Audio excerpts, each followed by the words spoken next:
لیے چلیں گے آپ کو اسلام آباد الیکشن کمیشن کے باہر، جس وقت جہاں ابھی دانیال عزیز میڈیا سے بات کر رہی ہیں کہ جس ادارے میں بھی ہم جائیں، چاہے وہ پاکستان کی سب سے سنگین جرائم ٹرائی کرنے والی انسداد دہشت گردی کی عدالت ہو،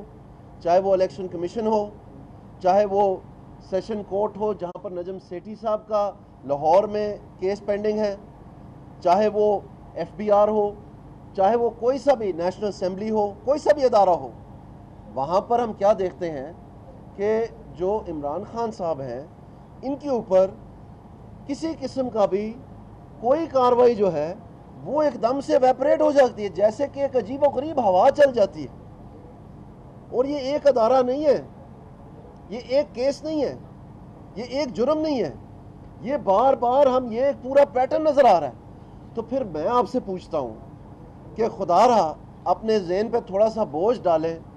میرے عزیز پاکستانیوں، اور سوچیں کہ آپ کو کس چیز کی یاد آ رہی ہے۔ ہمارا حافظہ اتنا کمزور نہیں ہے، یہ کیسی ہوا ہے جو ہر جگہ، ہر محکمے، ہر تھانے میں، ہر عدالت میں چل جاتی ہے اور سب کچھ ہے بھی اور کچھ بھی نہیں ہے۔ تو میں آپ کو دکھانا چاہتا ہوں آج کہ یہ میں ایک ڈاکیومنٹ لایا ہوں، اور میں ریکویسٹ کروں گا اپنے دوستوں سے کہ تھوڑا سا زوم کریں، کیونکہ جب میں یہ ڈاکیومنٹ دکھاتا ہوں تو وہ ایک سفید آپ کی اسکرین پہ نظر آتا ہے، جبکہ حقیقت یہ ہے کہ یہ بڑے سنگین معاملات ہیں۔ یہ وہ ڈاکیومنٹ ہے جس کے تحت عمران خان کے خلاف اسپیشل انویسٹیگیشن ٹیم کریٹ کی گئی ہے۔ آپ ذرا ایف آئی آروں کا ملاحظہ فرمائیں، یہ کوئی ایک ایف آئی آر نہیں ہے، کوئی ایک جرم نہیں ہے، یہ تقریباً سینکڑوں ہیں اور درجنوں اس میں ملزم ہیں۔ آج تک 3 سال گزرنے کے باوجود کسی ایک کے خلاف کوئی کارروائی ہوئی ہے؟ آج تک صرف نوٹس بھی نہیں سرو ہو سکا۔ اور کل اسی کیس میں، اور میں آپ کو اور بھی دکھانا چاہتا ہوں، کل اسی کیس میں ذرا صبر سے میری بات سنیے گا، اسی کیس میں اسی کیس میں بار بار بار بار یہ تو ایس آئی ٹی بنی ہے، اسپیشل انویسٹیگیشن ٹیم، بار بار یہ درخواست کی گئی ہے کہ دہشت گردی کی جے آئی ٹی بنائی جائے۔ یہ ایک مثال میں آپ کو دکھا رہا ہوں، آپ یہ بے شک اپنے ناظرین کو دکھائیں۔ یہ دوسری مثال میں آپ کو دکھا رہا ہوں، مختلف ادوار میں بار بار بار بار یہ ریکویسٹ کی جا رہی ہے۔ اس پروسیس کو کیوں روکا جا رہا ہے؟ یہ قانونی ضابطہ ہے، کوئی بھی قانون سے بالا تر نہیں ہے اس ملک میں، اور ہمارے جو آئینی ادارے ہیں اور جو قانون کے ادارے ہیں، ہم نہیں سمجھتے کہ یہ درست بات ہے کہ ان کے اوپر کسی نہ کسی قسم کی جو ہے طریقہ کار جو ہے حاوی ہو جائے اور ان کی کارکردگی جو ہے اس میں رکاوٹیں پیش ہوں۔ تو اگر یہ درخواست کی گئی ہے تو ہم تو آج یہ سوال اٹھائیں گے اسمبلی میں بھی کہ یہاں پر کیوں نہیں جے آئی ٹی بنائی جاتی جب بار بار درخواست کی جاتی ہے؟ یہاں پر جب دہشت گردی کے سنگین ترین جرائم جو ہیں ان کی نشاندہی ہو چکی ہے، اس کے چلان مکمل ہو چکے ہیں،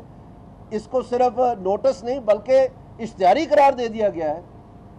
اور ہمارا جو میڈیا کا کوڈ ہے، الیکٹرانک میڈیا کا، اس میں بھی یہ لکھا ہوا ہے کہ کسی بھی جو دہشت گردی کے ساتھ منسلک اشتہاری ہے یا جو اکیوزڈ ہے اس کو کوریج جو ہے نہیں دی جائے گی۔ اس کی شکیں جو ہیں ہم ابھی نکالیں گے آج اور آپ کے سامنے پیش کریں گے، اس میں کیا لکھا ہوا ہے۔ تو یہ سمجھ میں نہیں آتا کہ یہ سب کچھ جانتے بوجھتے ہوئے یہ کیوں ہر چیز اس کے اوپر آ کے خاموش ہو جاتی ہے۔ یہ ایک عجیب سا عمل ہے۔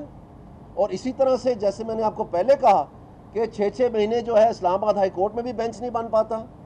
یہاں پر بھی آج دیکھیں اتنی دفعہ ریمائنڈر گیا ہے کنٹیمپٹ کا، کنوینئنس پوچھی گئی کہ آپ کس طریقے کو چاہیں گے، تو 29 لگائے گی، اور اب 29 کو بھی وہ محض ایک درخواست دے کے چلے گئے۔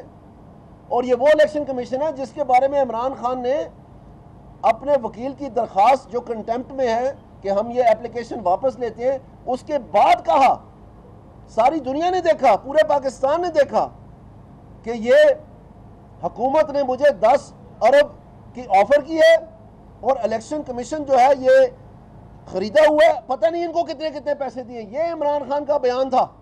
آپ پلیز نکالیں اور دکھائیں ٹیلی ویژن پہ۔ جو ایف بی آر کے چیئرمین ہیں ان کے بارے میں کہا متعدد بار کہ یہ 25 کروڑ روپیہ ماہوار رشوت کا دبئی بھیج رہے ہیں، اس کے اوپر بھی ہم نے دیکھا کوئی بات چیت نہیں ہوئی، کوئی ایکشن نہیں ہوئی۔ دوسری جانب جب ہم کوئی بات کرتے ہیں، جب نون لیگ کوئی بات کرتی ہے جو کہ ریفرنس کے ساتھ ہوتی ہے، ڈیسیجنز کے اوپر ہوتی ہے، پی ایل ڈی کے، ایس ایم سی آر کے، ایس سی ایم آر کے ریفرنسز دیے جاتے ہیں، تو اس وقت تو ہمیں کہا جاتا ہے کہ جی آپ یہ بے جا تنقید کر رہے ہیں، تو یہ تھوڑی سی حیرانگی ہوتی ہے۔ تو اس لیے ہم آپ سے یہ کہنا چاہتے ہیں کہ جو یہاں پر آج کارروائی ہوئی ہے، یہ بہت بڑا امتحان ہے اداروں کے لیے، ہر ادارے کے لیے جہاں جہاں یہ پروسیس چل رہا ہے، کہ یہ آخرکار کتنی دیر یہ مذاق بنتا رہے گا۔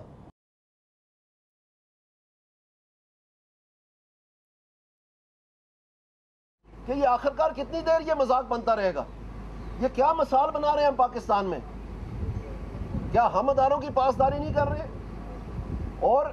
یہاں پر آ کر کے ان کے ایک سپوکس مین نعیم الحق، جس نے کہا تھا کہ وہاں سے بھی کلا بازی مار گئے، فرار ہو گئے۔ نعیم الحق، میں تمہیں چیلنج کرتا ہوں، مرد بنو، میرے خلاف درخواست دو، ہمت ہے تو میں انتظار میں بیٹھا ہوں۔ آپ نے اپنے وکیلوں سے مشورہ کر کے، انہوں نے آپ کو بتایا ہوگا کہ دانیال عزیز نے جو باتیں کی ہیں وہ بالکل قانون کے عین مطابق ہیں، اس لیے تم بھاگے ہو۔ اور اگر تم میں جرت ہے، اپنے قول اور فعل میں تضاد نہ ڈالو، آپ اس پہ قائم رہو۔ میں تمہیں چیلنج کرتا ہوں، آ کے دیں میرے خلاف کنٹیمپٹ کی اپلیکیشن، میں بھی دیکھنا چاہتا ہوں